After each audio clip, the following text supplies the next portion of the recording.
Ketua Dewan Pakar TKN Prabowo Gibran Burhanuddin Abdullah mengaku tengah mengkaji opsi susu ikan sebagai substitusi susu sapi dalam program makan bergizi gratis Prabowo Gibran. Wacana menyediakan susu ikan atau lebih tepatnya ekstrak ikan dalam program makan bergizi gratis muncul akibat tidak mencukupinya produksi susu sapi di Indonesia. Kementerian Pertanian berencana membuka keran impor sapi hidup sebesar-besarnya untuk mendukung program pemerintahan Prabowo tersebut. Apakah impor sapi hidup mendesak? Kami akan membahasnya bersama dengan Guru Besar Institut Pertanian Bogor, Profesor Dwi Andreas Santosa. Selamat malam, Prof. Dwi. Selamat malam, Mbak Sylvia. Ya. Prof. Dwi, ekstrak ikan untuk menggantikan susu sapi di program makan bergizi gratis. Apakah itu solusi? Iya, sebenarnya kita kembali lagi, tadi juga sudah disampaikan beberapa yang sebelum saya ya, bahwa harus kita definisikan susu itu apa. Susu itu dalam definisi yang internasional ya, ataupun apapun, itu adalah cairan kaya lemak dan protein yang diproduksi oleh mamalia betina. Jadi penggunaan istilah susu ikan sudah barang tentu jauh dari tepat, kan? Tadi diusulkan, entah itu ekstrak ikan atau protein dari ikan yang diproduksi dari ikan ataupun apapun lainnya. Bahkan ada usulan misalnya susu analog, walaupun tidak tepat ya penggunaan istilah susu analog. Jadi itu sebenarnya bukan susu. Ini harus dijelaskan ke masyarakat. Itu adalah ekstrak protein dari ikan, lalu kemudian buat seolah-olah menjadi susu. Ini persoalannya kan. Jadi dan itu sama sekali berbeda karakternya dengan susu yang sebenarnya. Kemudian Prof, meskipun itu bukan susu ya, tapi lebih tepatnya kan ekstrak protein ikan. Apakah ini adalah solusi dari ketidakmampuan kita memenuhi produksi susu sapi untuk program makan bergizi gratis? Yang pertama, tidak akan mungkin bahwa quote-unquote ekstrak protein ikan tersebut menggantikan susu sapi. Tidak akan mungkin, Mbak.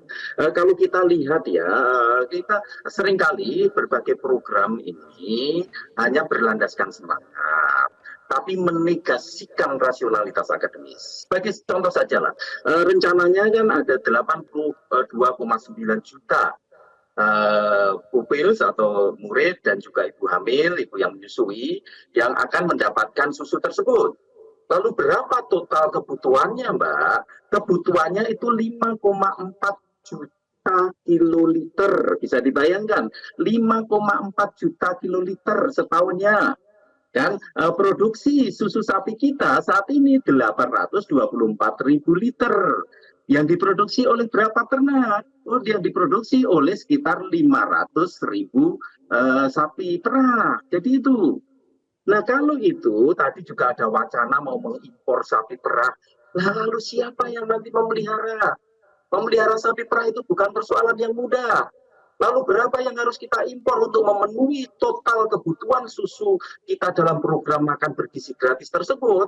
Berarti 6,5 kali lipat kan ya dari yang sekarang ini ada.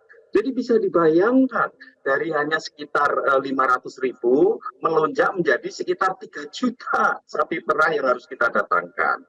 Kalau itu betul-betul di program tersebut dilaksanakan sesuai dengan rencana untuk 82,9 juta. Jadi itu Mbak, dari sisi situ saja tidak memungkinkan. Lalu apakah 5,4 juta liter atau kebutuhan hariannya itu Mbak, 20,7 juta liter itu digantikan dengan susu atau ekstrak protein ikan tersebut? Ya nggak mungkin lah.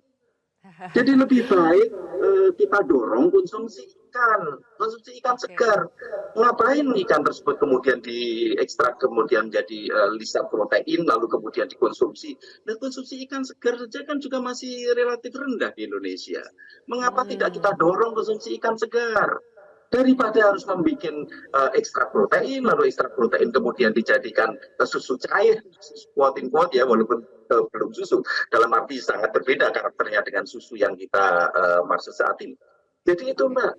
Jadi untuk itu seringkali berbagai program ini tadi sudah saya sampaikan menegasikan rasionalitas akademis. Betapa besarnya nanti kebutuhan susu kita. Kalau saya hitung ya, impor susu kita itu saat ini sekitar 80%, 82% tepatnya.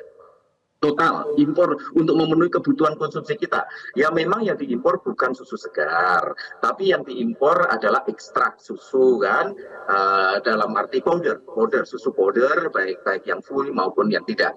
Jadi itu yang diimpor kita. Kalau itu dikonversi dalam arti disetarakan dengan susu sapi segar, ya tadi. Jadi total kebutuhan kita untuk industri pengolahan susu saja sudah setara 4,6 juta. Oke, baik. Karena ada gap yang begitu jauh, Prof. Dwi, karena gapnya begitu jauh untuk bisa memenuhi susu sapi segar untuk program makan bergizi gratis ini, kan makanya muncul nih wacana kita bisa mensubstitusi dengan mereka mengistilahkannya susu ikan. Tapi sekarang oke, kita pakai istilah ekstrak protein ikan. Kalau berbicara ekstrak protein ikan, apakah Indonesia sudah mampu memproduksi ekstrak protein ikan dalam skala besar?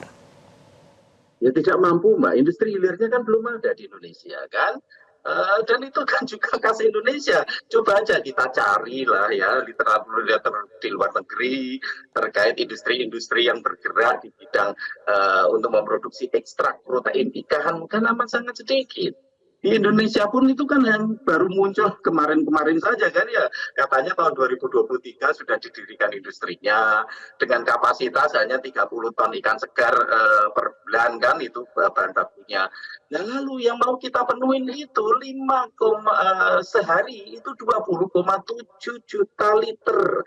Bagaimana logikanya kan? Dengan produksi yang sedemikian rendah lalu kemudian diekspan menjadi 20,7 juta liter per hari. Ya nggak mungkin lah Mbak.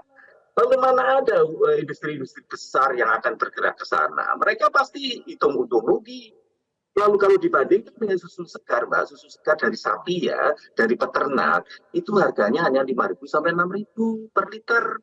Lalu bagaimana nanti berapa harganya kalau itu merupakan ekstrak protein dari ikan? Bisa dibayangkan kan jauh lebih mahal. Dan dari sisi itu saja.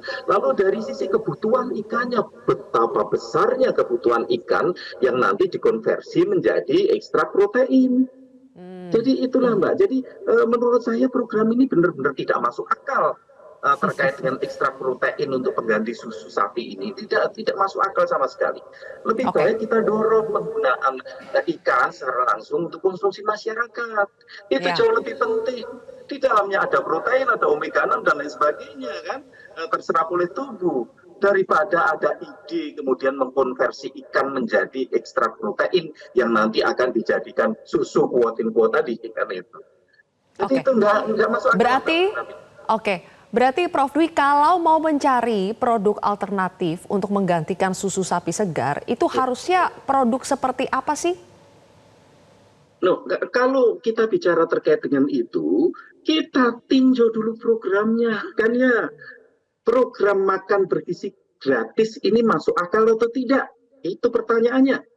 Kalau itu dipaksakan, maka kebutuhan tadi sudah saya sebutkan, 20,7 juta liter per hari. Atau kebutuhan setahunnya itu 5,4 juta kiloliter kan? Tadi liter ini kiloliter. Bisa dibayangkan betapa besarnya kebutuhan kita. Dan itu akan meningkatkan, melunjakkan impor susu ya, walaupun itu dalam bentuk krim ya. Impor susu berapa tambahan impor yang harus kita lakukan? 28,5 T per tahun. 28,5 triliun per tahun hanya untuk memenuhi kebutuhan susu yang harus kita impor.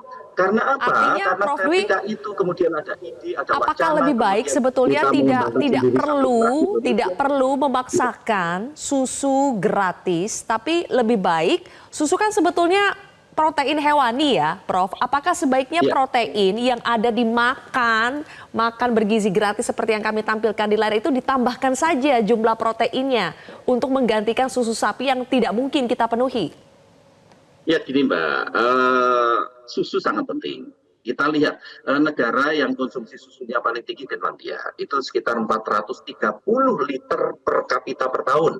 Indonesia berapa? Kalau setara susu itu kita hanya 17 liter per kapita per tahun. Jadi memang amat sangat rendah konsumsi susu kita. Dan itu sudah barang tentu akan berkaitan dengan banyak hal kan, berkaitan dengan kecerdasan dan lain sebagainya. Memang susu salah satu komponen yang penting. Tapi balik lagi ke program yang 82,9 juta. Kan masyarakat yang akan menerima makan bergizi gratis ini. Itu masuk akal atau tidak persoalannya. Karena di banyak negara, tidak semua Mbak. Tidak semua murid kemudian menerima makan siang gratis. Memang kalau kita total ya di seluruh dunia itu ada sekitar 450 murid, 450 juta murid saat ini yang menerima makan siang gratis. Itu hanya berapa? Sekitar berapa 18% lah kira-kira. Nah, memang kalau di negara miskin itu rata-rata murid yang menerima makan siang gratis itu sekitar 13%, lalu di negara maju memang tinggi, sekitar 60-an% lebih, itu di negara maju. Tapi kalau di Indonesia belum seperti itu, malah kita mau melampaui negara maju kan, memberi 100% murid kita makan siang gratis, makan bergizi gratis kan ya nggak benar. Lebih baik itu dipilih wilayah-wilayah tertentu yang memang membutuhkan, memang ada program perencanaan khusus karena misalnya kan keterbatasan akses, lalu karena kemiskinan dan lain sebagainya di wilayah-wilayah tertentu saja. Sehingga yang 82,9 juta tadi itu bisa kita turunkan sehingga kita bisa mengemas program tersebut lebih masuk akal. Jadi itu. Dan sudah barang tentu saya berharap program ini justru akan menyadarkan kita, akan menjadi salah satu program unggulan untuk diversifikasi pangan. Jangan sampai program ini kemudian menjadi sama rata sama rasa di seluruh Indonesia. Justru ini bisa digunakan untuk membangkitkan diversifikasi pangan di Indonesia, mengencourage kembali pangan-pangan lokal, mengencourage kembali protein-protein lokal. Jadi seperti itu Mbak seharusnya dikemas. Tapi jangan tadi seluruh murid mendapatkan makan siang gratis, karena nggak ada satupun contoh di dunia yang seperti itu. Negara maju hanya sekitar 60-an% murid mendapatkan itu. Jadi itu dan mereka pasti mampu dari sisi ekonomi. Kalau kita saja susu tadi sudah saya sebutkan, susu saja akan melonjakkan impor berapa nilainya 28,5 triliun impor. Kalau kemudian ada ide dikembangkan sapi perah di Indonesia, forget it lah Mbak. Sapi perah selama 25 tahun terakhir ini hanya bertambah 150.000. Dari 350.000 tahun 2000 saat ini 500.000 itu pun sudah turun karena PMK kemarin.